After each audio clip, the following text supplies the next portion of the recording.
Oh, that just sent chills up my spine. And it really did. And you hear this voice in the darkness says, "Ah, much better. What is your name?" I agree at the sentiment of being much better. It is customary to give your name first before asking someone's name.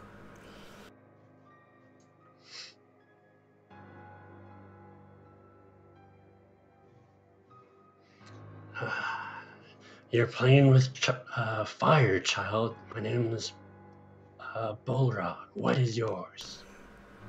Wait. Bogra? Bolrog. Balrog. Interesting. Oh, Bolrog. Oh, jeez. Okay. That's a creepy name. I like it. Well, Bolrog. My name is Balasar. Ah, well, Balasar. Now that I'm free, I shall spare you this time. Make no mistake, if I see you again, you won't find yourself so lucky. Why? Give me a strength saving throw. Oh. Oh, turn off disadvantage. There we go. Oh.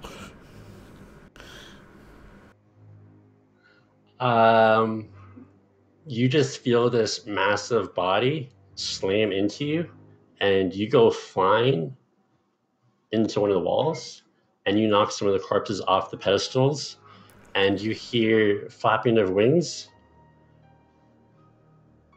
And for how big this body was that hit you, you don't know how it will escape, but you see the darkness leave the room the way you came, and it says, "Brother, you failed. One of us was saved. I will find where you slumber and put an end to what you started eons ago." Oh, fuck. And this darkness just darts out of this room, kind of like Harry Potter when they like evaporate or whatever, and it's just mist shooting through. This mist definitely has a purpose, and you hear a couple of screams coming from down the halls, and then you hear another roar, and the ground shakes.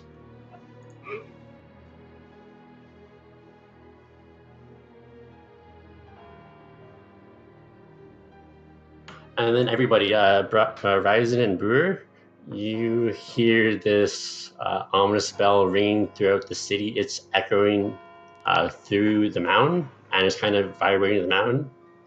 Oh, fuck. What do you guys do? Quick question. Look out my window. Yes, Balasar?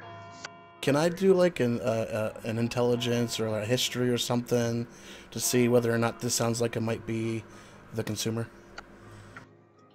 Yes, give me a history with advantage because you're Dragonborn.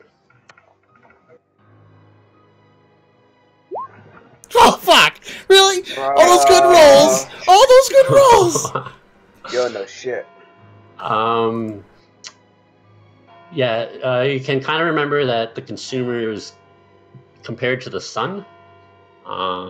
Right. It probably has definitely something to do with it, but it might not be the consumer himself. Okay. Ryzen, as you look out the windows, you don't see anything at first, and then you see this dark form in the sky, and you see dark mist emanate from it, shoot down the road near the temple, and you see the buildings get disintegrated, and in its place is a dark shadow of itself. And some of the doors that are just walking back, kind of brain dead from their dance party, also get disintegrated. And from where the ashes lie, dark shadows come up, and they start running around the city, killing the other dwarves. Oh shit. Well, run, I guess. Run? Can we run from this shit without? Towards us, or is it like leaving the city? Sorry, what was that? Towards us, or is it leaving the city? It looks like it's flying directly to the southwest wall, but it's leaving a path and like turning all those buildings into like the shadow form of its former self. And any dwarf that's hit by this breath is also turned into a shadow, and these shadows start running through the city.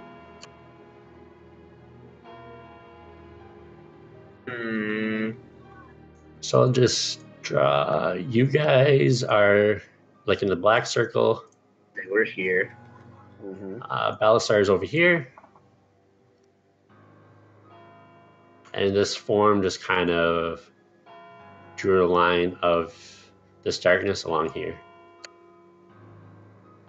Okay, let's not heading towards us.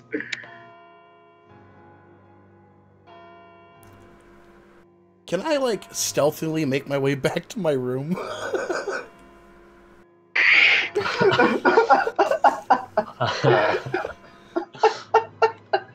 Roll stealth. I don't want to be blamed for this shit. Yo, you're going to. Fuck! Yeah. It's your fault. What you mean you don't want to get blamed for this shit? Way to not take personal responsibility for this.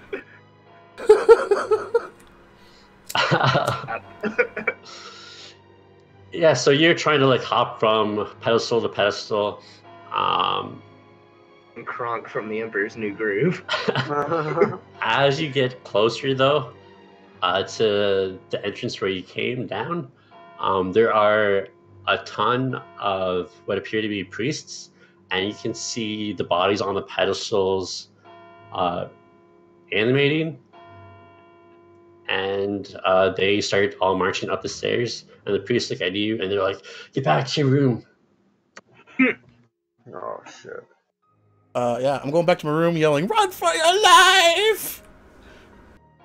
Sure, you run through the entrance, and you can see like 4 or 5 shadows have breached the entrance and start fighting with these undead and the priests. The shadows are fighting the undead? Yeah, it looks like the shadows are is like one side of the battle, and then the priests and the undead are the other side. Oh, the undead are with the priests. Okay. Okay, so they probably initiated the wartime shit and okay. Okay. Now, good thing I didn't do what I was gonna do. I was gonna fireball the fucking undead. Okay. now, I wouldn't have seen any of this, right? Like, I wouldn't be familiar with, like, my background does not involve any type of necromancy or any type of, like, demons or anything. So, like, I would probably, like, for, like, a woodsy dude, like, I'd probably be freaking out at this point, knowing what's happening, I think. Yeah, you're probably freaked out by this massive bell that's like shaking the entire mountain. Right. If you looked out your window, you would have seen this large dark form blasting this darkness. But yeah, you really wouldn't know what's going on. Right. There's a bunch of activity on the ground, like a bunch of people in armor running into like the eastern side. But And what's Ryzen doing right now? I haven't left my room yet, but I'm gearing up, and I'm gonna go to the Midnight Suns. I'm gonna grab Brewer. Yeah, okay, that's Go to a the good midnight. idea. Because I'm still hanging around with these asshole fucking ravers and shit. I'm gonna go grab Brewer, and we'll go to the Midnight Suns building and see what they're doing. Sure. You run through the street and it is pandemonium. There are guards. They really don't know. Doesn't look like they have much direction. They're just kind of running to where they're hearing screaming. But you can make it to the Midnight Sun's pretty easy. It's a pretty short trek. I like short treks. And as you get there, it looks like all of like the newer recruits are getting ready and about to storm out in formation. You can see Felmaz in the back. He doesn't appear to have any gear on. He's still at his desk. This guy. So they're still they're not like scrambling to go out and join this fight, right? No, they've all geared up. It looks like they have the front defended, but they haven't made their push out. Okay. I just run in and I go to Fazim and I'm like, all right, saw what just happened. Going out to fight with you guys. What happened? We didn't see what happened. A massive black shadow moved through the streets and turned everyone else into shadows that it touched. Fighting the residents of the city. His jaw just kind of drops and he's like, well, we need word from Tarnaz before we can move out. What's up with you guys? What did I do? I blame all of this on you. in my mind, I know Balasar has something to do with this. Oh no. Balasar. we both look at. I look at him too because I absolutely think this is Balasar's fault. You guys are In my heart, I'm like, Balasar's responsible for all of this. Not really. I would have no clue for that, but he's just like, any help is greatly appreciated. When we get word, we'll send a signal.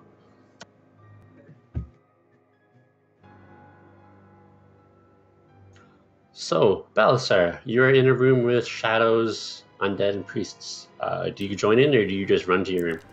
I'm going to just see if I can do damage to a shadow. I'm going to shoot a fire bolt at one, just to see if I can even hurt it. Yeah, just give me an attack roll. Yeah, I'll just attack the one that's closest to me.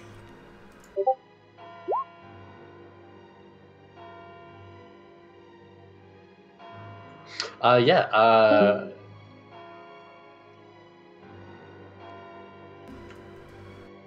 okay, yeah, it hits it square. A lesser creature, you figure that hit would have been good enough to destroy the shadow. You fought these before in Justice Tomb, so you do know they're resistant to fire, but even still, you almost knocked this one out in one shot. Good. So okay, so I see it is the same thing. These can be killed. Cool. All right. I guess I'll join in the fray and try and take these shadows out with the priests and the undead. Sure. Probably resort to my light crossbow for the rest of the shots, though.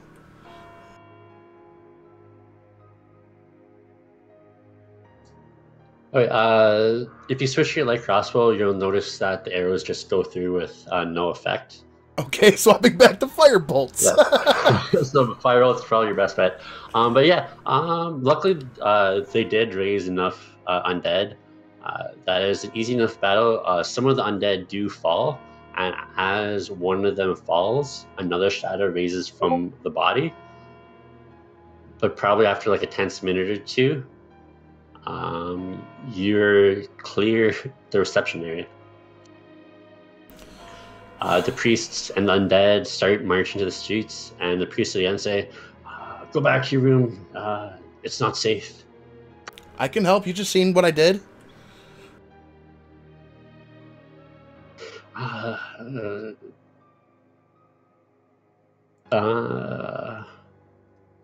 Give me a persuasion roll. And that was my weak spell, just saying. Okay, persuasion. Oh, I'm good at that. Oh. Sure. The reception kind of speaks up and she's like, well, he still has the poison. He may drop in the field, but the priest that's taking charge is like, nonsense. We need all the fighting men we can get. Yeah, what he said. Yeah, so as you leave the temple, you can see one of the undead stumbles into one of the buildings that has turned into shadow. And as it does, the body disintegrates and a shadow rises up from where the body was. And this whole building is shadow. Not the building you're in, but the one across from the way is all shadow. Yeah, the one the undead got disintegrated. Okay. Yeah. So it's pretty safe to say that if you walk into the shadow buildings, that you will take damage and possibly die and turn into a shadow. All right, avoid that shit.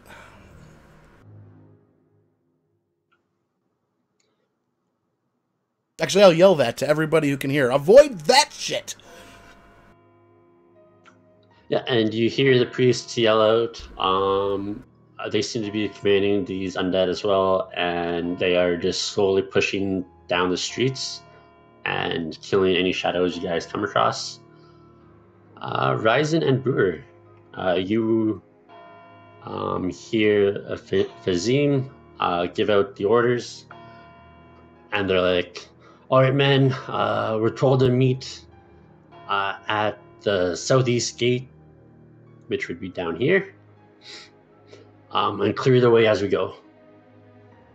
All right. All You right. think you're ready, Brewer? Yeah, let's do it. Okay, yeah, and I'll say it's similar to what Balasar experienced. This side isn't as bad. There's a couple shadows running the streets. You see a couple dwarves and guards be cut down, and shadows rise from their bodies. But with you two and the mercenary group, it's easy enough that you guys cut your way to this gate. And you meet Balasar there as well. Oh, hey. There you are. Oh my god. What's happening? I have no idea. Why did you do this? What? I wasn't being serious when I said I thought it was Balasar. This must be something you guys did. Why do you say that? Well, I didn't run into anything like this until I got with your group. You also only spend your time in forests. If this is what's outside of forest, I'm going the fuck back. This is crazy. This is crazy. It's called adventure. Adventure's crazy. Let's kill shit. I look to Ryzen. Can we just start killing things? I mean, have at it. How do we kill these things? I look at Balasar. My fire bolts seem to do the trick, even though they're kind of resistant, but they die pretty easy. Use magic. My arrows do nothing.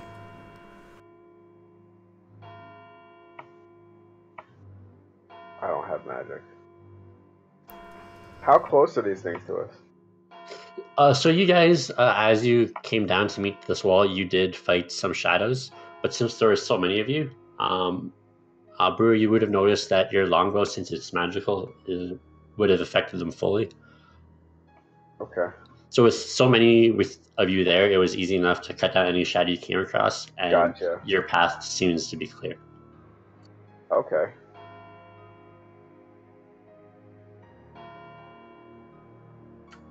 But as you guys kind of have your reunion, the bell stops, and the priest that Balasar came in with is like, "Well, I think we've gotten every last one of them. We'll have to wait to hear what happened in the other districts, but our area appears to be clear." Whew. Oh man. Where did that thing come from? I have Did I no see clue. it? Did I see it come from the temple? Yeah, you were pretty quick to say you looked through your window as you heard it roar, and you definitely saw it hovering above the temple as it gave its first breath shot into the courtyard. Alright, I go. Well, when I looked at it from the window of the Crystal Spire, I saw it hovering above the temple. That seemed to be where it started before it took off. He's Yeah.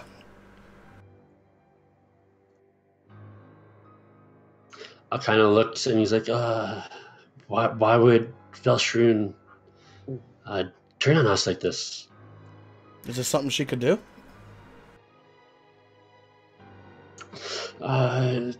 He's the Lord of the Undead. Maybe? I don't know. We thought we were following his teachings. Hmm. See, I don't know anything about this deity. I can't say, but sounds bad. Somebody must have pissed him off. Just said a little bit too much. I'll give you a I deception wonder check. who that was.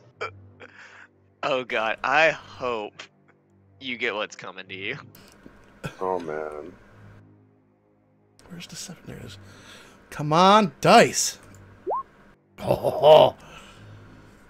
Mm. It's like,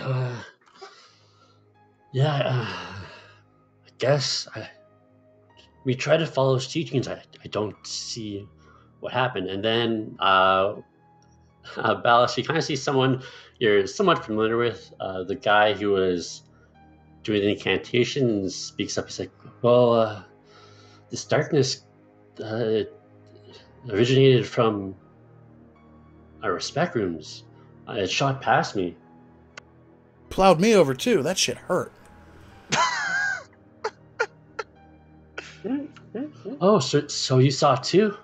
Did you I see didn't where it came see from? much of anything. I just got hit, knocked into a wall, and started running for my life. Oh, so any information you have, like if you saw it at all, did it come from deeper inside? It seemed like it was coming from the bowels of the temple. I'm not sure, though. I didn't get very far. I was just walking around, and I got plowed over. Straight. Give me one last deception. God damn it. I gotta stop talking. I was about to say you keep digging the hole. The hole's pretty deep, man. They're like, well, the main guy speaks up. He's like, well, this doesn't make sense. I guess you're cleared from the temple. The poison didn't seem to take effect at midnight like it should have. So I guess you're free to go. Oh, thank God. If I were you, I'd stay in the city for a while, see what unfolds because of this. At least don't head to the south, southwest. That looks like where it was fine. All right. He's like, yeah, all men stand down and return to your posts, I guess.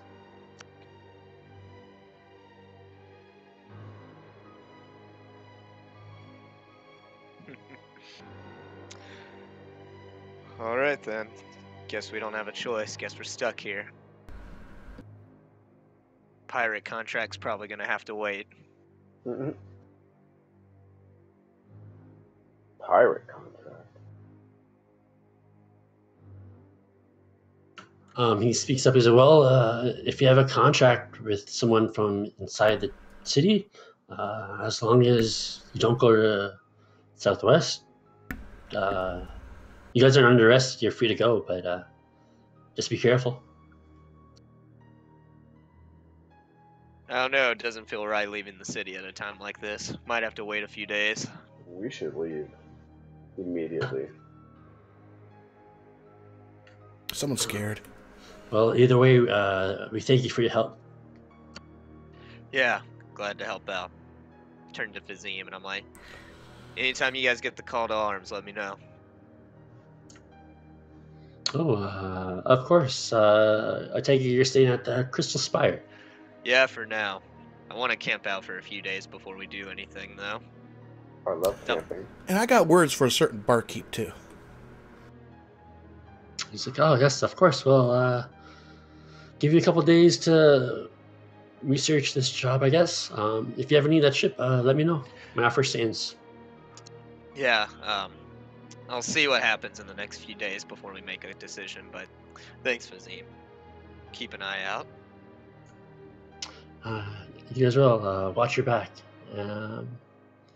And he just orders his men to return home and get some rest. What do you guys do? Head back to the Crystal Spire. Or at least start walking there before I ask Balasar. I start asking Balasar about what he saw.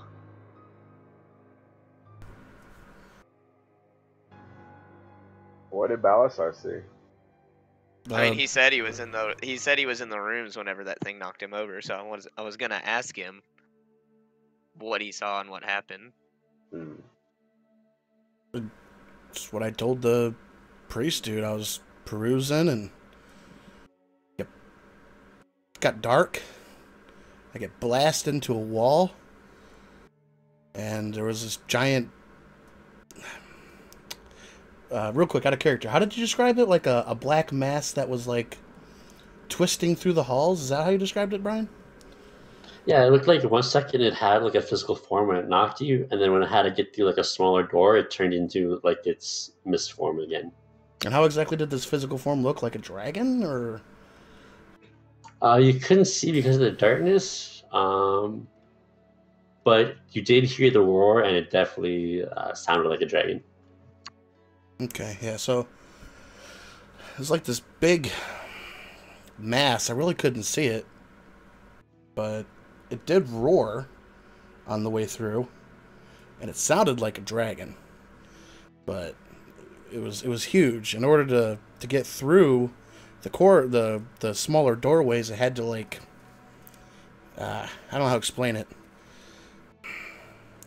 It had to like twist into energy of some sort to get through doorways. But yeah, it barreled through. I got back, and there was a bunch of the undead and the priests fighting shadows, and I helped them take them out. They tried to get me to go back to my room, but I felt I should probably help kill these shadows since I'm already there.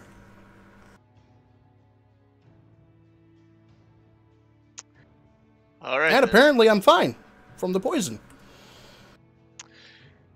Guess we'll just keep an eye out then. You lizard people are very strong. I guess. I was like on the verge of death, and then I don't know if it's from the recovering from the poison, but I feel pretty damn good now.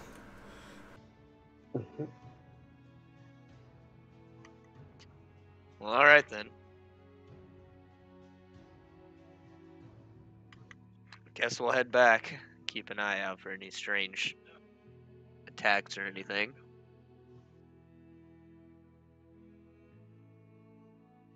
Yeah, if you guys head back, do you guys just go right to sleep, or? No, I'm not going to sleep after that. I'm getting drunk. Yeah, I'm not sleeping either. I want to talk to this bartender too. Yeah, he's still behind the bar when you get back. And as he sees you walk in, he starts this belly laugh. It's like, oh, up and at it again, I see. Yeah, your little poison didn't quite kill me, did it? You Still got knocked out like a bitch. Oh, yeah. Somebody tries to poison you, that'll happen. He just kind of laughs like, I don't think I tried to poison you. I think I did. Knock you on your ass. Yeah, Told you it wasn't for you. It wasn't for me. What do you mean? I told you it wasn't for your kind, but you seem pretty sure of yourself, so who am I to turn down a paying customer? So... Okay. I mean, he's kind of right. What was in that?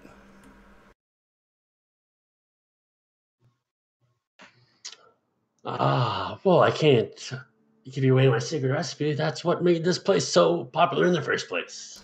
Well, I'm not asking for the recipe, just I want you to acknowledge that was not alcohol.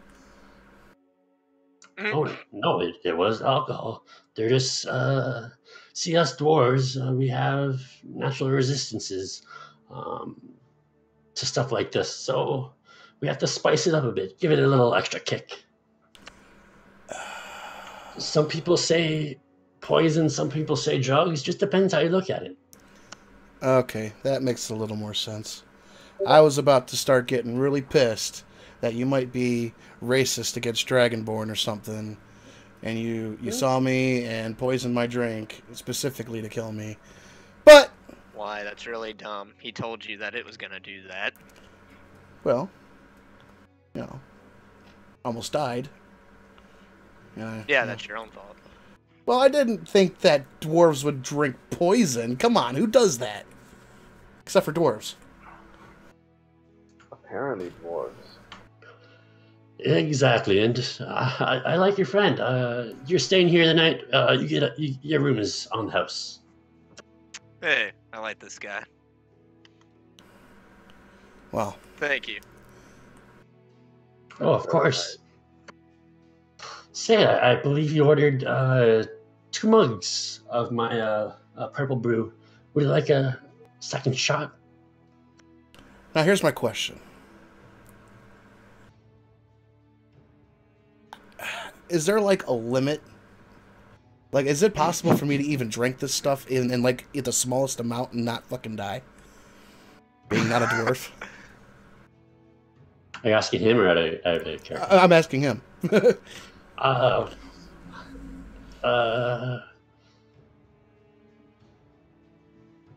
We've had a couple non-dwarves come in here. They're quite hardy, though. They got a little queasy, but they managed to handle it. If you die, if you drink this again after what just happened, you will get no sympathy. No, I'm not going to drink it, Ryzen. I was just curious if it's even possible to get drunk off this shit being not a dwarf. If I'm going to get queasy, I don't even want to take a sip of it. Can I get your strongest normal alcoholic drink that's not going to poison me?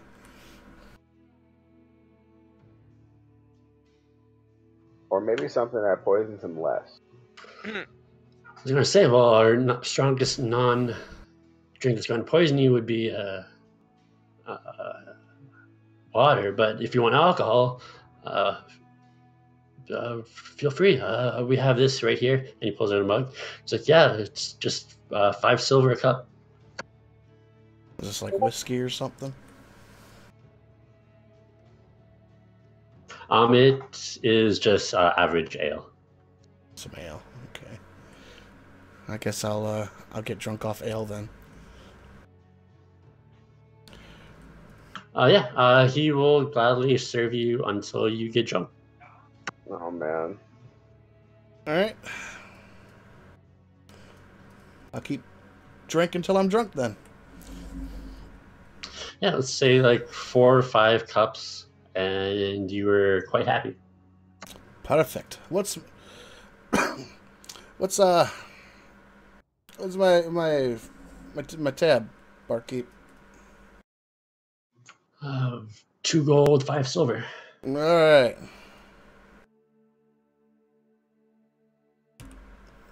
Plus tip, of course. Here, have 4 gold.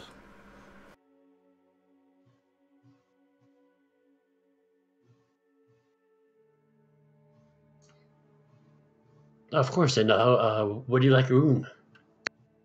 Mm-hmm. Yep.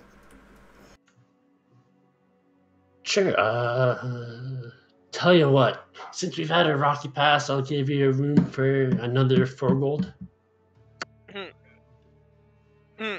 Oh, all right. That sounds good to me. Ah, excellent. Your room is just right upstairs to your left. Thank you, guide sir.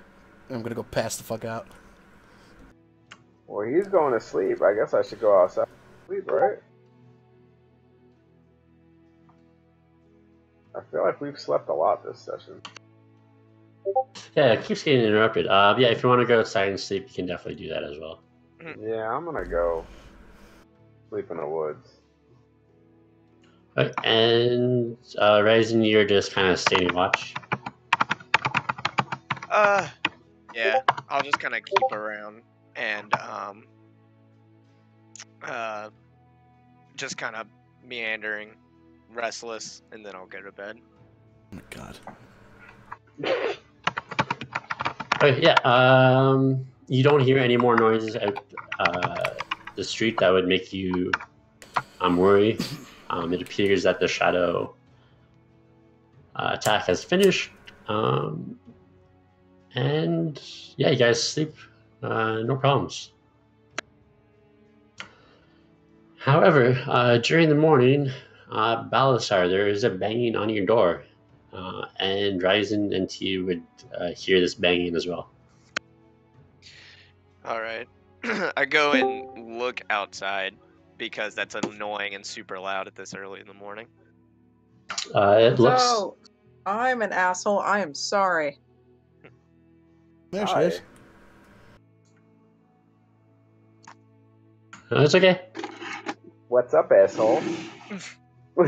I don't even have a good excuse. I just straight up forgot. Oh my goodness.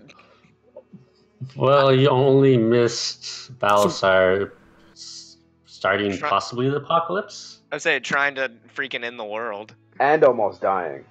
And lying about it and not And lying accepting about the it. responsibility.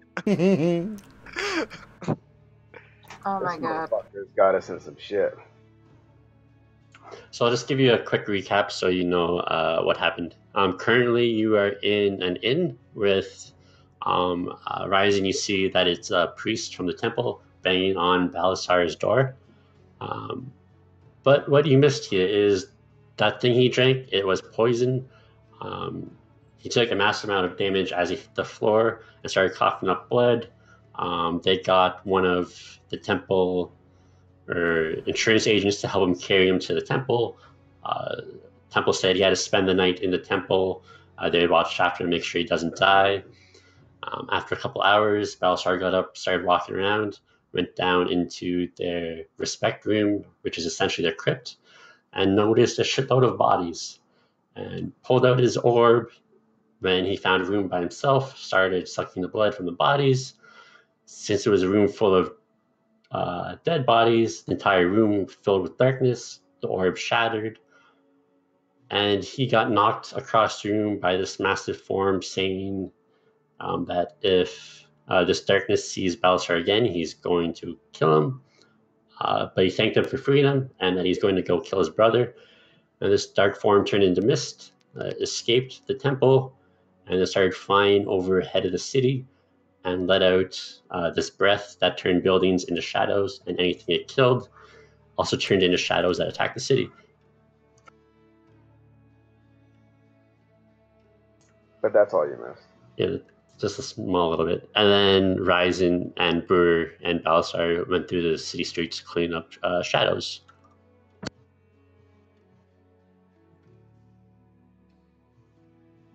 Okay. So, Balasar, you are in the inn, and there's a loud banging on your door. And Ryzen, you do see it's someone from the temple. What do you guys do? I post up against the wall and wait and see what's about to happen. Sure. And Tia, you would hear this banging as well since your rooms were nearby. Okay. I'm never missing anything ever again, ever. I'm putting notifications in my phone. Oh, and if you look under handouts, there was another note that was slipped into your pocket while you guys fuck me. were carrying Balasar to the temple. Alright, so I'm gonna... Probably hungover. I'm gonna get up, clutching my ears, open the door, and go, what's all the commotion? Oh. Okay, what's up, guys? Oh, the form. insurance, right? Yeah. Before you see.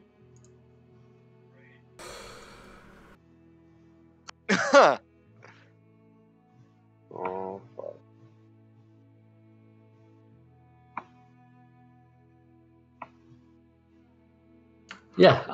This man, he's like, oh, yes, there's also the small fact of the medical bill. You were supposed to pay that before you were discharged. Oh, okay. They discharged me and didn't say anything about it. Okay, how much do I owe? Oh, yes, so last night was quite hectic. Well, if you were a member of the insurance beforehand, it would have been free. Since you aren't, it was only 100 gold. However, you did take the emergency travel opportunity using one of our insurance agents,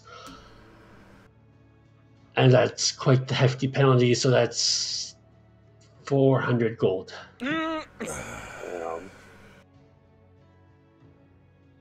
Okay. Ring me to dry. Let me get my bearings here 1 second. Okay. Let me get my I'm gonna share my count for it. Gold. 7,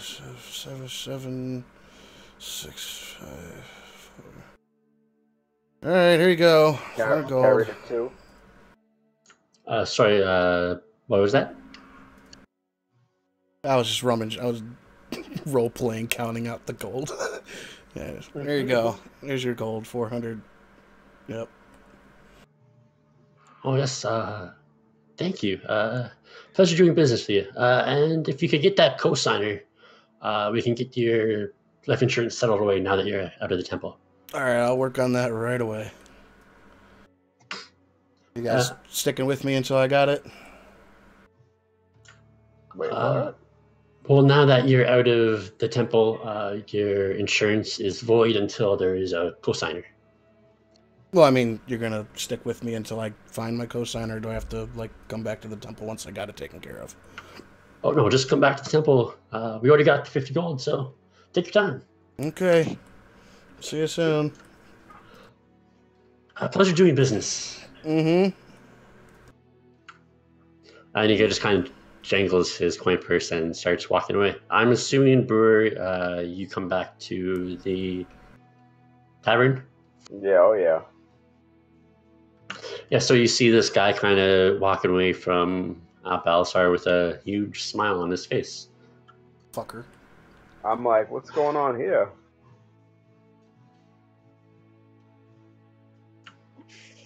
Oh, Getting just settling up. robbed. Oh, sorry. I was talking to you, Balasar. Oh yeah, getting robbed. Getting robbed. Sounds like you signed paperwork and were prepared to follow up on it. Mm-hmm. I attempt to go grab my weapon, and then I go, wait, like really robbed? Did this man rob you? No. No, not literally. Balasar just doesn't understand the effects of consequences of I his look, actions. I look at Ryzen, and I go, how do you deal with this? This is. We It's let dealt Balasar with. learn. We let Balasar learn his own lessons for the actions that he takes. Yeah. Is what happens. So, is everybody here? Yes. Got a little problem. Got a lot of little problems, apparently. What's up? I did the gold insurance. Okay, what does that mean? I need a cosigner. Not me. Not me. And I knew it wasn't going to be... Oh, Brewer. I was thinking maybe you'd be a little more generous. No, I was quick to say not me as soon as Ryzen said not me. I love that you're like my sidekick. Yeah, I'm all in right now. Yeah, no, not about that. What? Hold on. I need to... Does he actually have this paperwork on his person for me to read? Oh yeah, because he still Yeah. needs to fill out the cosigner part. The important information is in the purple box and the fine print at the bottom. Of course it is. By signing and submitting this form, insuree consents that upon its death, they will notify Gravedigger's insurance of the death, at which point reclaiming agents will be sent to reclaim the corpse, at which point resurrection will be used to bring insuree back to life, as well as restoring the body to a whole state. Which, okay, understandable, at which point they will live out their life in service to the government of Corona Peak, where they will be given a job fit for their abilities, and their time off from work will fall in line with the job role. Retirement from their job will come when they come to the last 10% of their life according to life expectancies of their race. If they die past the 70% mark of their expected life, their retirement is forfeit.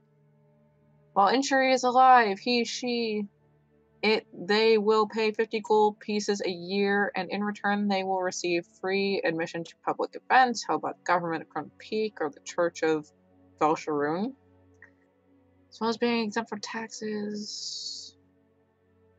If notice of death is not returned within 10-day grace period, or there is no corpse to be returned,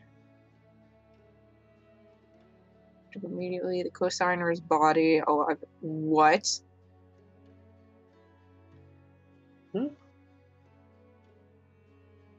To the Gravedigger's insurance company to be turned over to the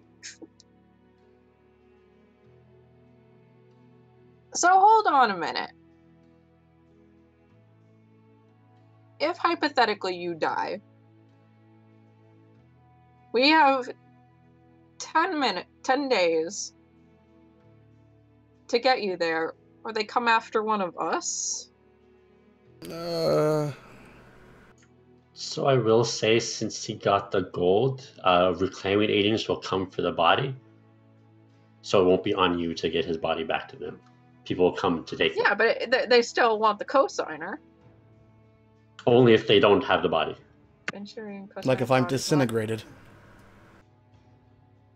Destinies are subject to change. But Gravedigger insurance, if injury dies after being resurrected the first time, to be notified of which one will be collected.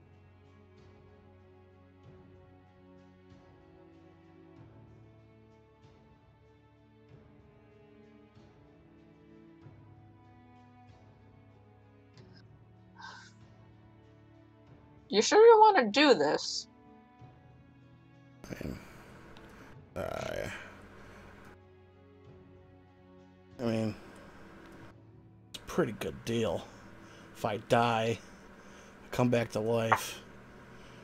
Working for Corona Peak is a better idea than just being dead. Well, you look the same.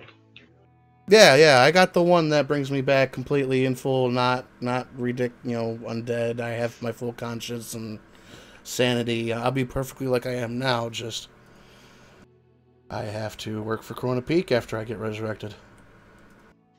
Unless there's not enough of you left, in which case they take on the cosigner. What happens if you don't work for Corona Peak? I imagine I would get hunted down and put in prison or something. Military doesn't let its dogs go easy. This sounds like a very bad idea. Oh yeah, it's a terrible idea. If you don't live here. I was also under the impression that I had to do this. I mean, you didn't have the to priest that was talking to me said, since I was in the hospital, in order to be fixed, I had to get the insurance. From how he said it, that's what I got out of it. You could have just died. Yeah, you could have taken it like a man. See how you guys care about me and all. It's nice to know that y'all perfectly fine with the idea of me disappearing forever. I'm not the one who decided to drink the poison the barkeep told him not to. I mean, yeah, what is that about? Like, was... Alright, here's the thing. Was the drinking did they poison you in the drinking contest from last time? No, what it was he didn't really explain that it was poison. The way the barkeep described it to me was that this was such a potent drink that I probably couldn't take it. He didn't say, "Oh no, this is a poison drink that only dwarves can take. Are you sure you want to do it?" No, he challenged me. That's not entirely true. He did not say. He told you it's not for your kind, you can't handle it. Right. Which tells me that only dwarves can take the alcohol content of that drink, which is bullshit. But apparently it was poison and not just alcohol, which he didn't specify. So I took him up on his little game. I'm just saying, I feel like there's blame to be shared on both sides for that. If he had said it was poison and dwarves are accustomed to it, I wouldn't have fucking chugged the whole thing. But he's not gonna stop someone who wants to throw away money on his most expensive drink. Well, I guess a normal person would have a conscience and not want the death of somebody on their hands. Most people think before they just drink random drinks in the bar. Well, I'm always down to try the newest and strongest. Anyway, what happens if you don't get a cosigner for this? I don't think they'll accept it. His insurance is void. He basically paid money for nothing. I mean, it was only 50 gold. Would he get his money back? Nope. Probably not. Non-refundable. That's his copay.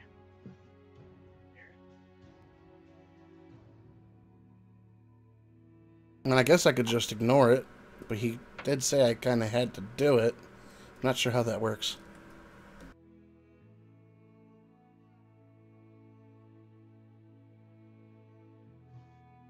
I guess I could go talk to a priest at the temple and see what to say about it. So, just for the sake of speed, so I don't have to... I can read the fine print after. What's the difference between the gold and the platinum? The platinum, he will get to live out 10% of his life before service to Chrono Peak. They'll use true resurrection, so they don't need a body. So the co-signer's body will never really be in jeopardy. And it's 500 gold a year. Yeah, 500 gold a year.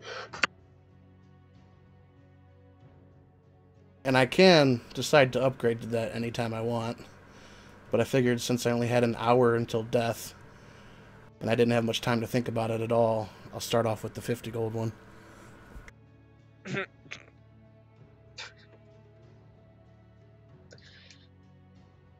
Oh my god. I'll just so go wait. You had an hour until death. Oh, here's the thing. How are you alive? Well, here's the thing. Yeah, that's the part that's weird. I'll explain. The way the priest described it to me after I came to consciousness, at midnight is when the drink fully kicks in. A normal dwarf would just get like really drunk at midnight, but someone who's not a dwarf, their insides would tear itself apart with a high chance of death. Okay, I get that, but how are you still alive? Yeah, you went out like a bitch when you drank it, so how are you still here? Maybe it's dragonborn physiology. Maybe I was just lucky enough. Maybe that percentage just landed correctly. I don't know. Oh, maybe, yeah. They said it was a high chance, not guaranteed. Maybe I just rolled the dice and hit that small chance. As sickly as you were? Alright. Whatever. I did. I don't know much about you. I don't know much about you either. Yeah, and there's a reason for that. You do stuff like this.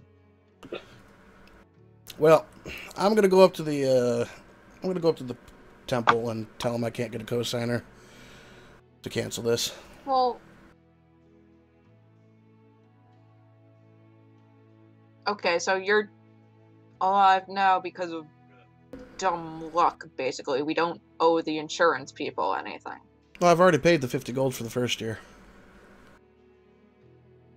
So, I don't know. I paid for my medical bill. I paid for the insurance bill.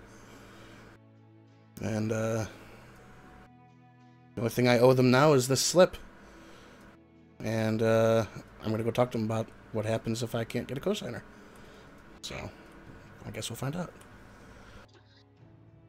I'm not going to ask any of y'all to do that. Since we're all here together and chatting about fun things, should probably bring this up. And I pull out the note you just gave me.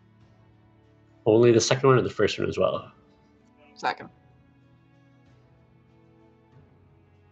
So everyone should be able to see it now. I don't know why I'm staring at the form.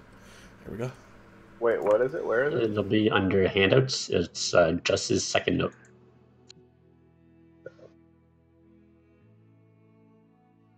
Where the fuck is handout?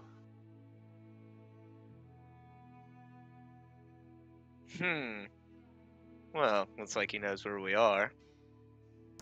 Oh. Yeah. Look at that. Hopefully nothing bites you in the night. I like how Sakara's name is fucking scratched Crossed out. fucking bullshit. So what if... Like he had anything to do with that.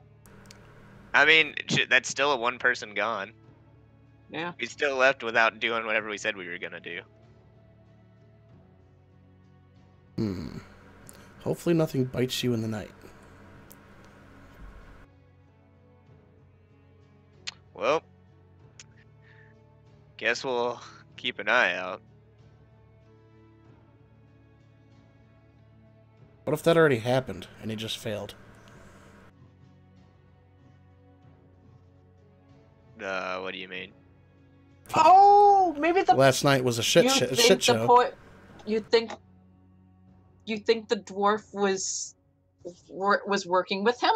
No. No way. No, what that barkeep told him is 100% true, because Brewer and I watched all the doors at midnight turn into mindless ravers. Yeah. I'm thinking, what if that giant shadowy mass was meant to kill the three of us? I doubt that. Okay. Because he's an undead elf king who hires the bull to come kill us. True. That fucking guy. That is true. He could do better than the bull if he did that. Good point. Yeah, well... And plus, it didn't even come after any of us. It left as soon as it came to being.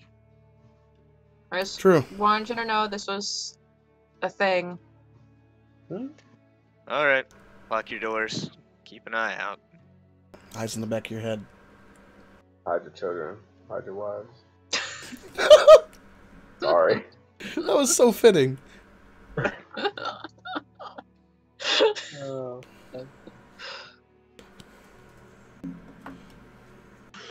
So where are you guys off to? The temple. Apparently an insurance company. Yeah, I want to go watch. That is what our RP is now. I want to go watch the spectacle that is Balasar try to explain to the insurance company he can't fill out the paperwork. Sure. So you get in there, and it's the same lady in the reception office. She's like, you're back with your paperwork filled out? I actually have some questions about it. Oh, of course.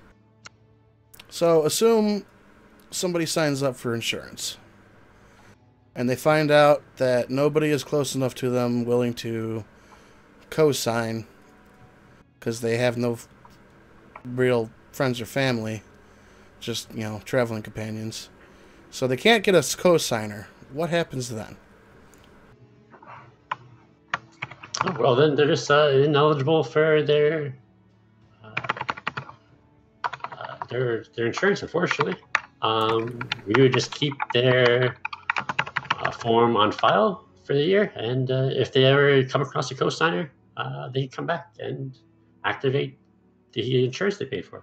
Oh, so I wouldn't get, fined or anything for not fulfilling my thing. That's good. Well, I think the 50 gold, I guess you donated to us, is fine enough. I guess that is a fine, yeah. You got a point there. All right. Well, I couldn't get a co-signer, so I guess I'll just hold on to this.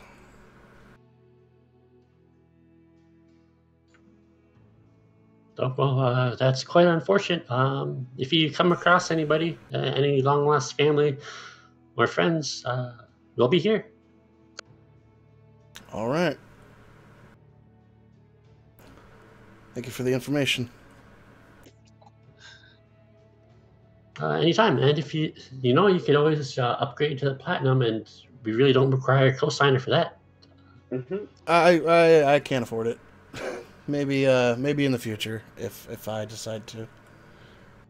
Oh, that's quite a shame. All right. Well, have a nice day. If you have no other questions. No, that's it. Have a nice day. I leave. Yeah, she just goes back to doing some more paperwork. Well, that's taken care of. I'm safe. They're not gonna hunt me down for a signature or anything. I can hold on to this for a year's time before it's null and void. How badly do you need this? Oh, I don't need it. I just thought it was a necessity, but apparently it's not. Don't bail him out for his mistakes. You know, Ryzen, you're starting to sound like a broken record. Well, maybe if you'd quit screwing up. Well, I am not psychic. I cannot see the future and outcomes of everything I do. You have been quite reckless. Live life on the edge. No, you have been quite reckless. When you've had a life like mine, you learn to just live life on the edge. Have as much fun as you can while you're still here.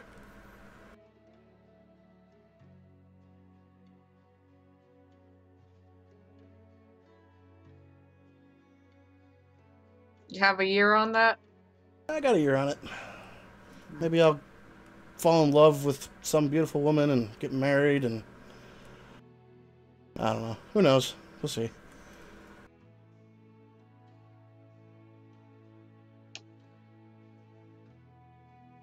I doubt that, though.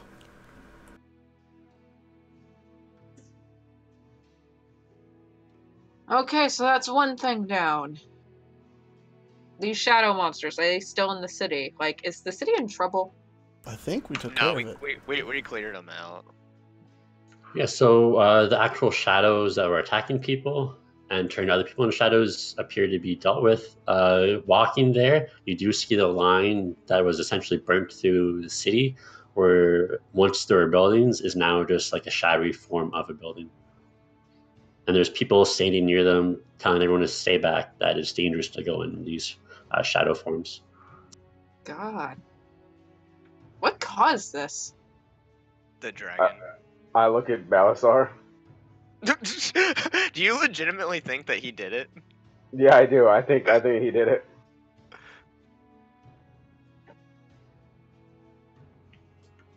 Yeah, Tia, you would have heard there was a roar, and then you saw some kind of dark form in the sky that was raining darkness on. And speaking of which, as you look up in the sky, as you really have no pressing issues, you notice that the sun appears to be blocked. Like, you guys are constantly walking in shade. Is it like clouds, or? Is it an eclipse? It looks like there's a dark fog hanging over the sky. Doesn't look like individual clouds, just one giant darkness. Looks like it's gonna rain, y'all. Might have a storm. Was it always like this? No, that's a new development. Yesterday it was sunny and fine outside. Yeah, we got a storm rolling in, y'all. Storm, eh? Yeah, like... I don't want to, like, get weird or metagaming with this. I have no reason to suspect this would be, like, a bad omen or the effects of events of today, would I? Or is it just like, oh, it's the weather? Give me a history check. Yeah. I'm gonna do that since I'm... Fuck. Okay, so Tia, you're thinking back and you heard stories as a child of how the world was created. There were stories of ancient dragons who created this world. There was 5 of them. They each got bored, created something in their image, and they created these lesser dragons. As they created these lesser beings, they didn't realize creating something so powerful would create also something of pure evil. So 5 evil beings were created, and one of these evil beings got greedy and started consuming the other evil entities. It was believed that the consumer got all of them, but Balser, did you tell them about the name or no? I believe early on in the campaign I did talk about the excuse me, the 5 and turning, creating silent ones in the consumer. I believe I did explain all that. That does sound familiar. Did you tell them about the Bullrog name? I have not mentioned anything about that to them, no. Okay.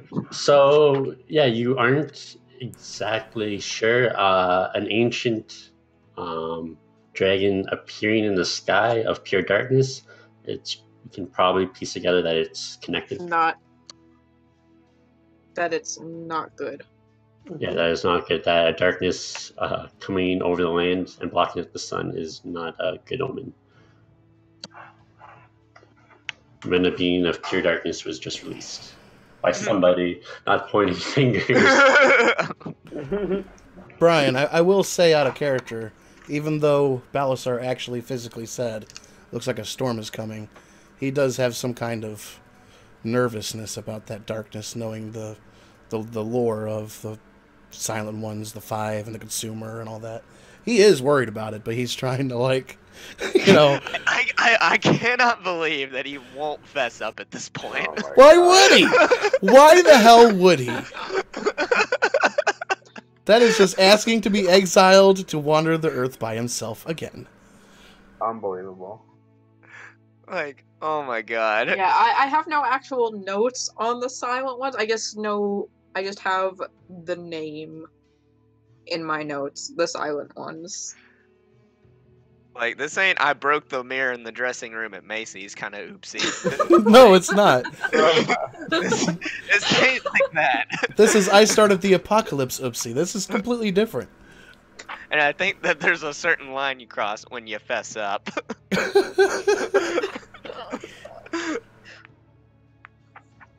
Yeah, so Tia, that's pretty much all you know. You wouldn't know any names. You might learn more later on. Okay. And again, I don't know how these shadow beings came to be. You wouldn't know for sure, but you probably have an inkling that it has to do with... It could have to do with, like, the stories you heard as a child. Okay.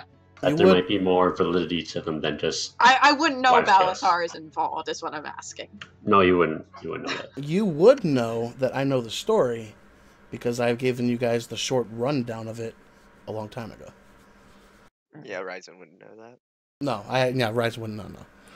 But Tia would remember that I did say something about that a while back when we first started, hanging out.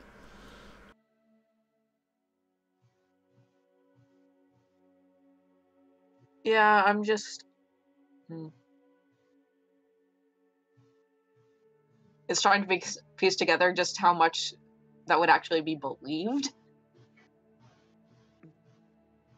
Because I'm sure every major faction and religion and myth keeper, what have you, has their own tale of creation.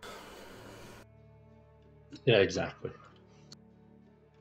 So it's like, okay, that might be what Bahamut or Sarenrae or what have you says is the truth, but every religion says different.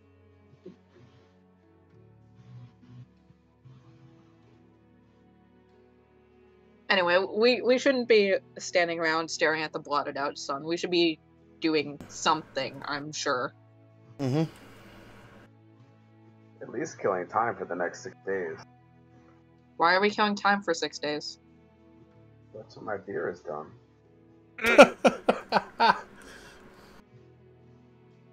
Well, we can always do the pirate contract. Yeah, I need some money making. What does this pirate contract consist of? Kill a bunch of pirates. There's wanted pirates, it's 1,000 gold per ship. For what?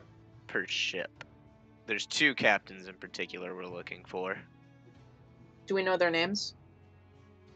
No, but I assume you can pick them out amongst the usual rabble. Well, when did they touch land? The only thing we know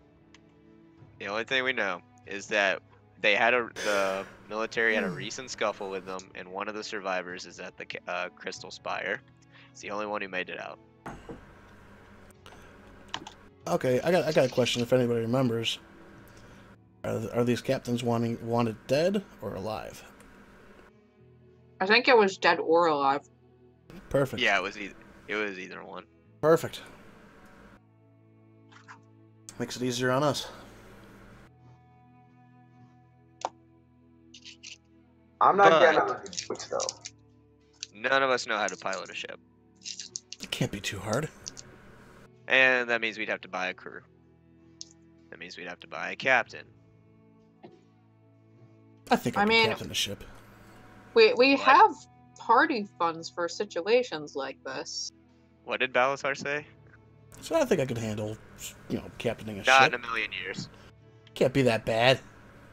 I won't trust you anywhere near the wheel of any sort of vehicle that I also occupy. Shit, you just spin a wheel and you turn the direction you're spinning. I mean, do you even know how to navigate? Do you even know what we're looking for? Do you know what a pirate vessel looks like compared to a normal ship?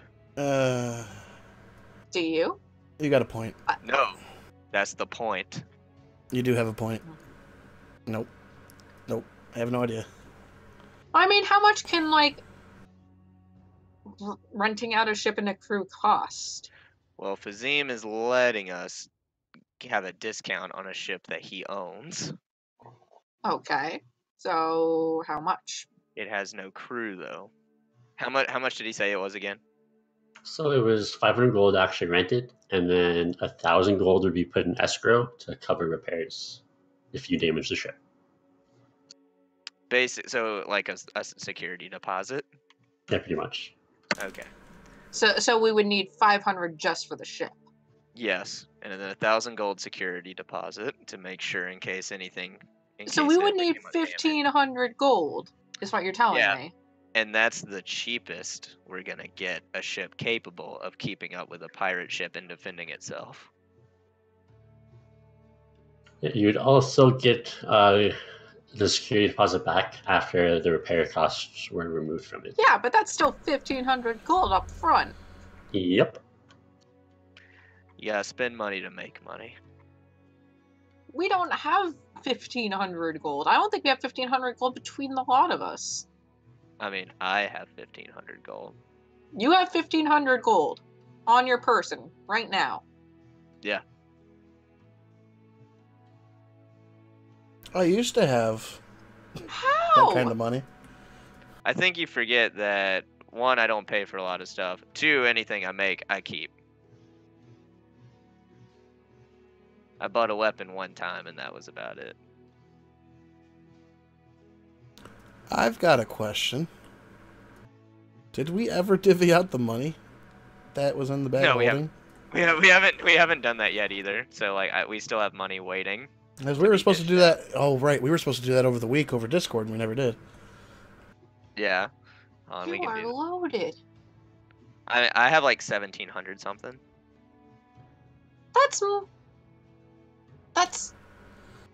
That's double our party fund.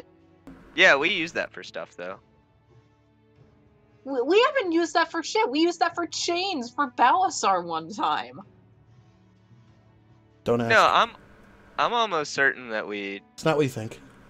we spend it on the bag of holding too. And the alchemy jug. We did not spend like party money on the alchemy jug, did we? Yeah, we did. Whatever. Point is, I was gonna buy it, and you're like, no, Point- but party fun point because it's is- for everybody.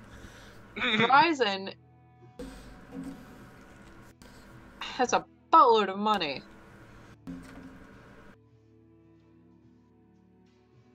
A boatload? Y'all really like boat.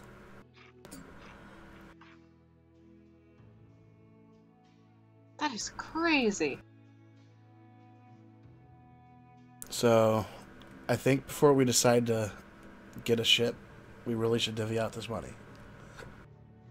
So we can know exactly how much we have to throw down. Hold on just a second. Let me pull up that thing. We should have done it out of character. We should have done it throughout the week. We just didn't. I didn't think about it. I forgot. It happens.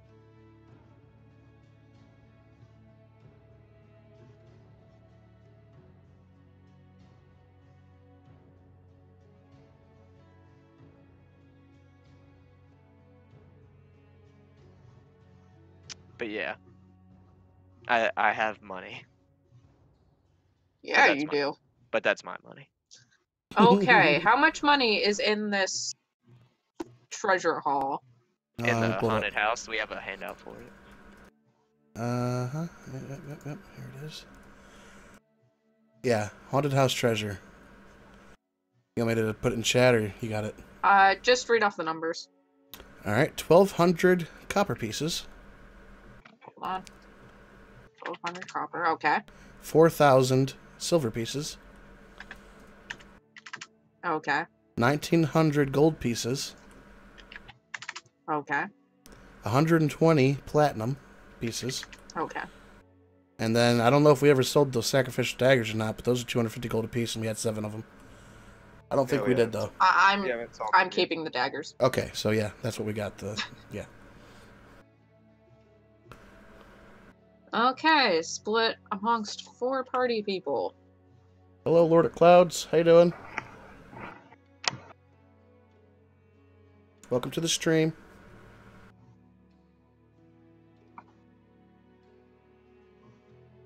Jesus.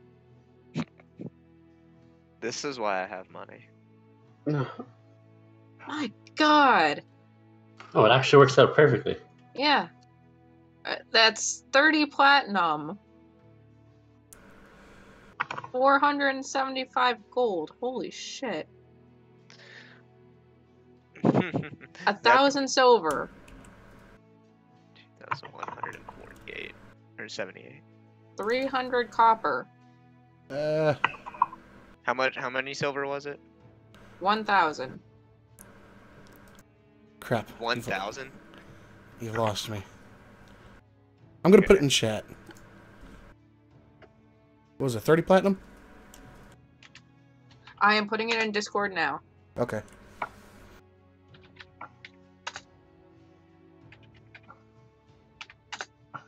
Treasure. 1 gold. Nice. Wait, this is each? Yeah. Holy That's assuming we just do the whole total split 4 ways, putting nothing into the party fund. Yeah, that's 100 gold and silver pieces. Can I just add it like that, or do I have to add the silver pieces? No, you can just do the in gold. So it would be also your copper turns into 3 gold since you're in a major city. So an extra 103 gold on top of that. I just put it all as silver. I'm not doing fucking calculations. I'm too high for that shit. If we split it with the party fund, that gives us 24 platinum, 380 gold, 800 silver, and 240 copper. If we want to do that. That 30 platinum gives you 300 extra gold as well. Jesus. Well, hold on a second.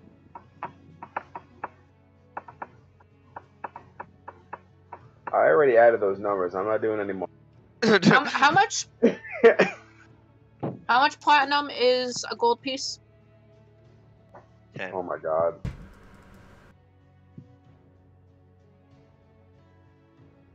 One platinum piece is worth 10 gold pieces. Okay.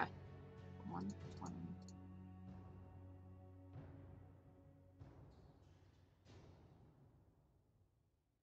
Okay, if we just take all of the platinum pieces, that's 1,200 gold. We chip in an extra 300 gold from the party funds. That's our boat. Hold on 1 second.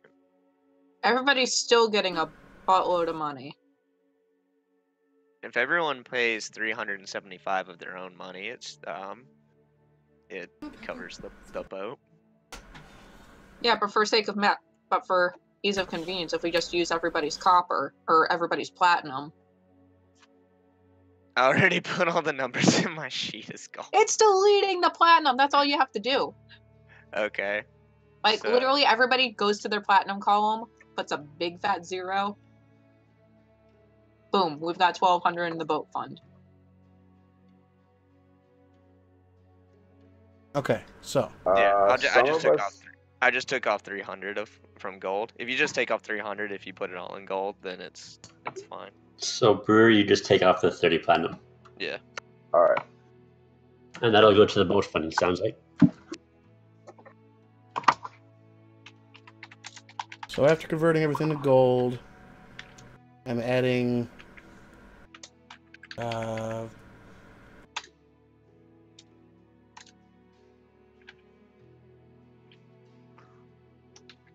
was it, 578 gold? 75. 575? Yes.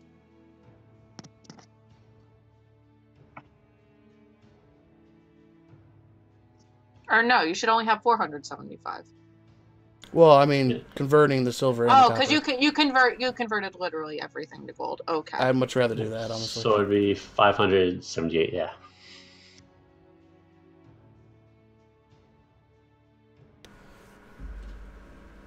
Mathematics. So we've got at least enough for a boat. We finally got that out of the way. Yeah, we have enough for a boat. Okay, so what do you guys want to do? We gotta find out how much a crew costs. You know any sailors? Well, we could go talk to the sailor that's at the Crystal Spire. Yeah, I mean, I guess we do have to do that. Yeah. Should probably do that. Who knows? Maybe he'll want to go back out.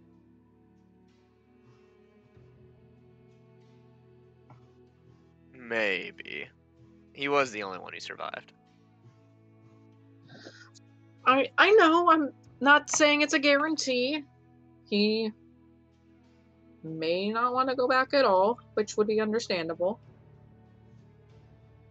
But it's a lead. If he doesn't want to go, he can point us to somebody who does.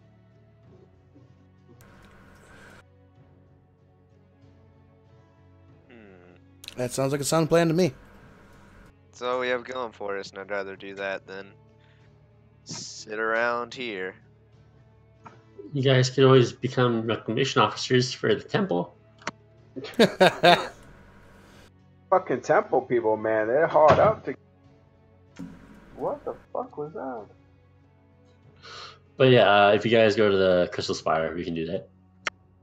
Yeah. Crystal Spire. Okay, same barkeep behind the bar. There's only a couple of dwarves in here since it's morning. One appears to be just looking into his cup, really not moving, not drinking much. That's probably him. Probably. Y'all want breakfast? Yeah, I guess Yeah. so. Definitely. All right. Maybe after we chat with the guy?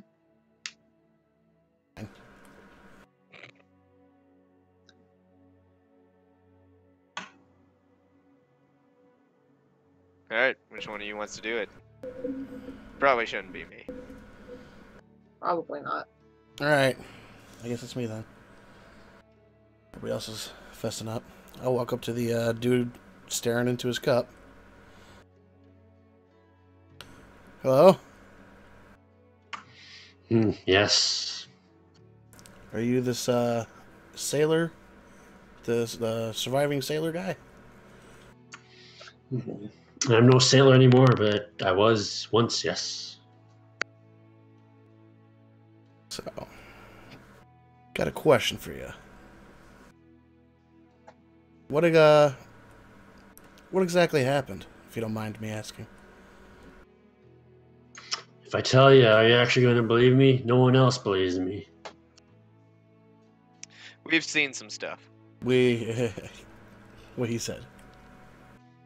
I'll buy you a drink, and how about you share the story?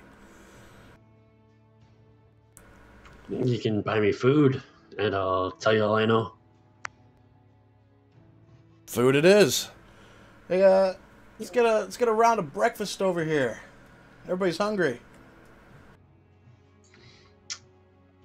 The barkeep looks up. He's like, oh, yes, right away.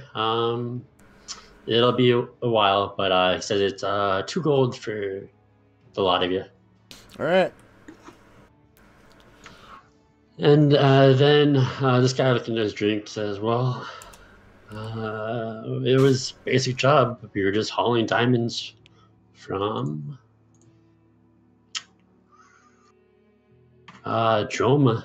And when we got near the Three Sisters, we were on guard. But one of the ships surprised us. We took a couple full side broad shots from the other ship, slowed us down enough that they boarded us. Everyone says these people are after the diamonds, but they let the diamonds sink. Any idea why they would let diamonds sink? It's a lot of money.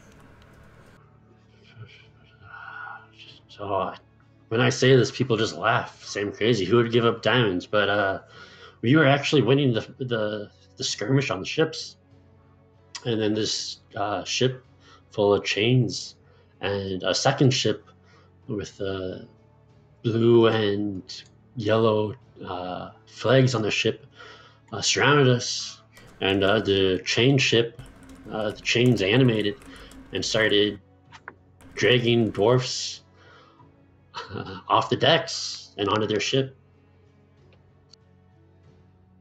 Hold on. Blue and yellow flag. Any other markings on it?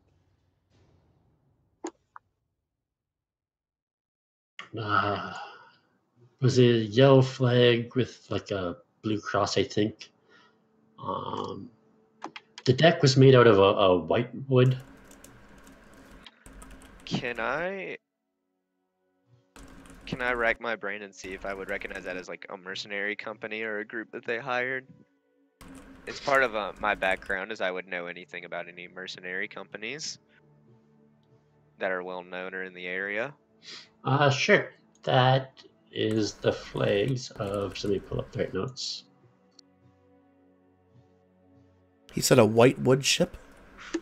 Yeah, he said the deck was white wood.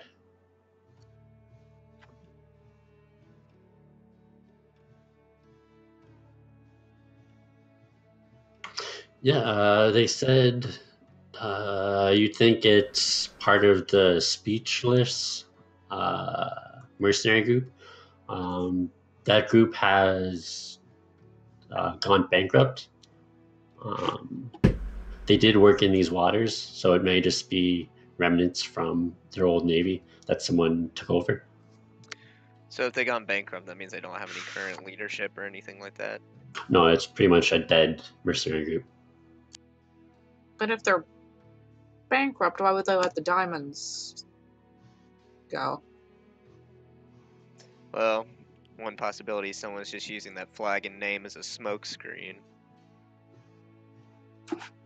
Hmm. And the chains were dragging dwarves off of the ship.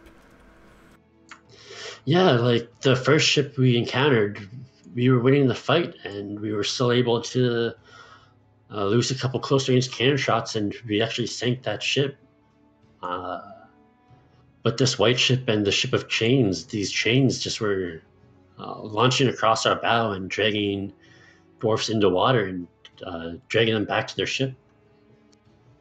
Hmm. So it sounds like that's what they were really after was your crew. That's what I've been telling people, but they don't believe me because you could buy a lot more crew with diamonds than you could with the few scraps you got left from a battle. I don't mean to suggest anything, and I apologize if it sounds like such, but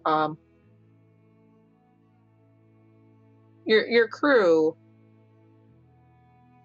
they were good men. They weren't doing anything suspect. I look at Tia.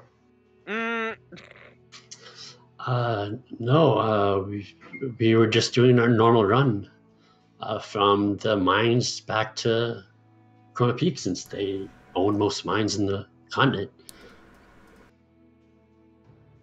Can I insight check him to see if he's being honest, that they weren't like doing anything shady?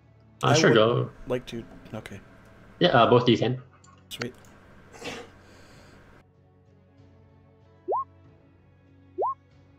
I don't know shit. Mm-hmm. This guy's truthful as hell. Yeah, Tia, obviously the Battlestar, he seems to be telling the truth. Tia, you think he's telling the truth too? It kind of lines up with what Fazim was saying, that these diamond ships were being attacked. And yeah, you didn't hear about them being dragged, but this is the first time you heard of it, but he seems to be telling the truth. So it's like, yeah, I was one of the few lucky ones. When I saw that first dwarf go overboard, chained up, I just dove over the bow and started swimming for it.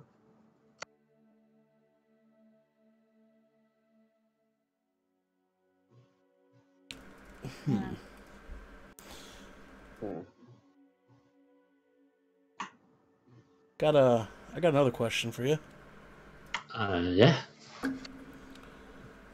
We're gonna requisition a ship here and try and take out these pirates, if that's what they are. And we need a crew. How much would you say a crew to run a ship would cost us? You'd probably know. You were a sailor. Well, I'd have to advise you against doing that. That it's a suicide mission, but we are quite powerful.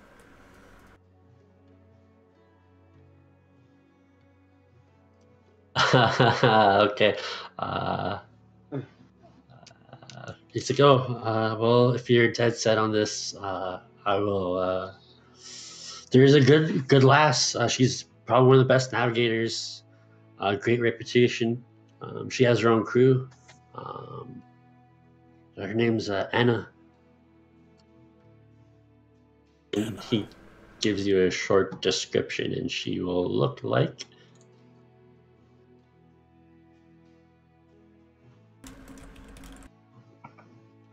Where is she?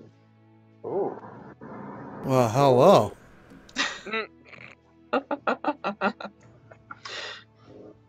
She's the best navigator in the business. If you're looking for these people, she probably can help. Depending how long it takes, probably no more than 40 gold. I would much like to spend some time on it. And that's for a whole crew? Yeah, that's for a 20-man crew and as a navigator. The crew doesn't have a captain. Usually it's a captain hiring a crew, so hopefully one of you can captain the boat. You'd probably have to find one of those two. Unless Ryzen, you wouldn't know anything about captaining, would you? I mean, I'm only good on land vehicles, but would I have anything that trains to water vehicles at all? He kind of chuckles like, "Oh, you have a boat, but no captain. Well, I guess I don't have to worry about this now. But captains anybody can be a captain as long as you can spin that wheel. Just some dexterity might be helpful." You what about you? I mean, I could drive land vehicles. How about this guy? Yeah. Can we hire? You looking for revenge? Maybe clear your name? No, my sailing days are done. Those gold teeth, I don't want to see those anytime again soon. Gold teeth? Yeah, what do you mean gold teeth? You didn't say nothing about gold teeth. Oh, one of the captains of the 2 remaining ships have gold teeth. Hmm. And if I were you, if you're going on this contract, I'd get some kind of keepsake from this captain's. I came back saying I killed one, and they needed physical proof. I'll take those Yep. teeth. That's how it works. And this was one of the pirate captains, you're saying, has gold teeth. I guess of the white ship.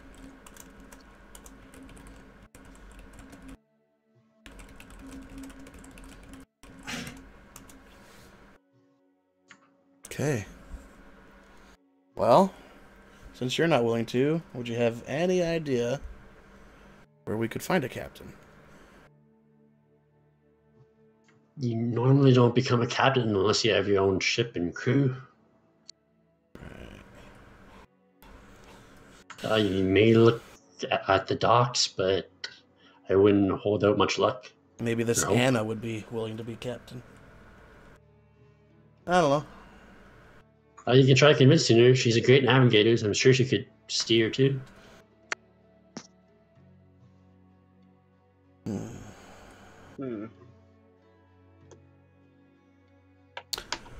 Alright. And you sure you don't want to clear a name, get some revenge? I don't need to clear my name of nothing. I did my best. Hey, works.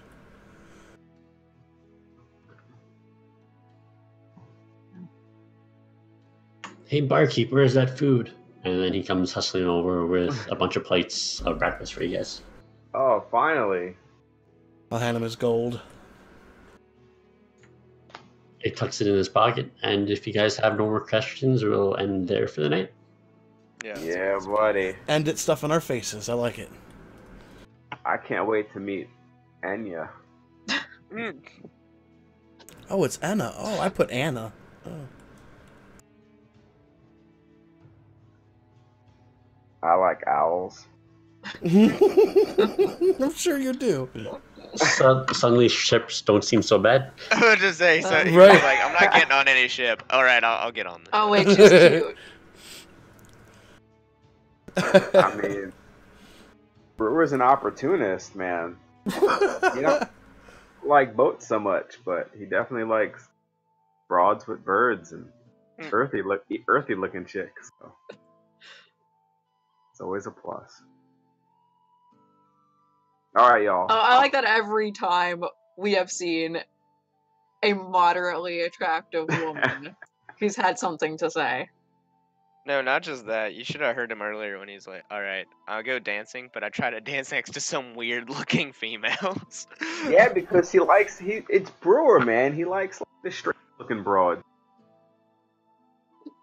Like, look at this broad. She looks like she could, do some crazy shit. She's got a fucking owl on her face and shit, Like, with a giant sack with some potions and shit. She looks like she's kind of dangerous, He likes that. She's weird. He likes weird chicks. She seems capable. Yeah, right? Fucking dog. Sorry, my dog's asshole. Laying here being fucking disgusting. Alright, I'm gonna go and drink some more beer, guys. Sounds good. You guys enjoy the rest of your evening. Have a good night. You too. I didn't actually expect my trap to work. I am so sorry again for being late. That's too much credit.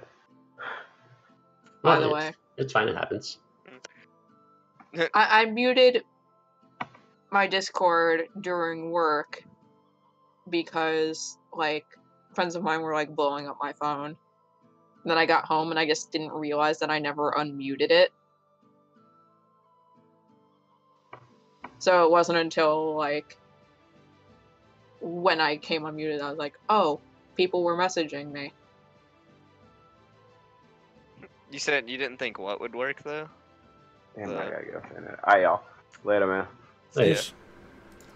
So the orb that Balasar had, I had really no plans of it happening anytime soon, but I just the crypt because it seemed like it stewarded the area. And I'm like, well, maybe he might use it in there to get all his health back, and then bad things would happen. But I had something completely different planned for the temple, and then that happened. So I'm like, oh, well, I guess we'll go with that. Oh my god. And, like, Calorel was talking about all that, too. Like, Yeah, trying to bring in darkness across the land, blot out the sun. Oh my god. Oh my god, I forgot about that. Ryzen wouldn't know that, but you guys should definitely remember that. Yeah, now I do. You two should. Okay, yeah, I'm seeing that in my notes now. I would just say, you forgot that you took the sphere from him. Oh, I remember taking the sphere. I just forgot that's what they, you know, blocking out the sun and that whole thing.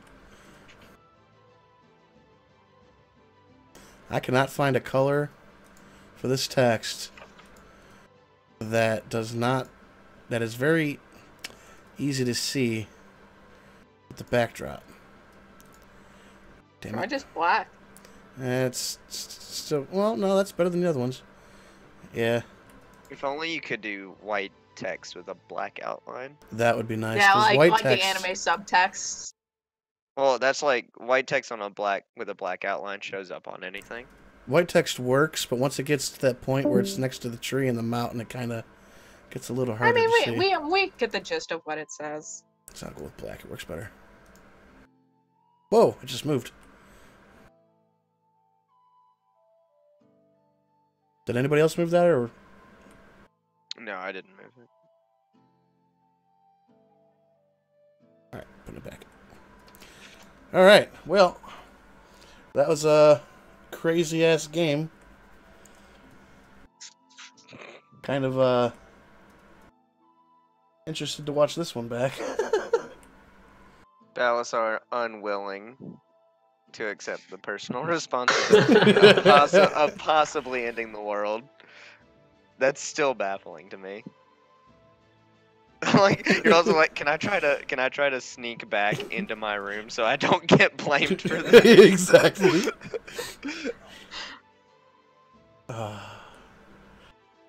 He's an interesting character, that's for sure. All right, I'm cutting the stream. Peace out, everybody.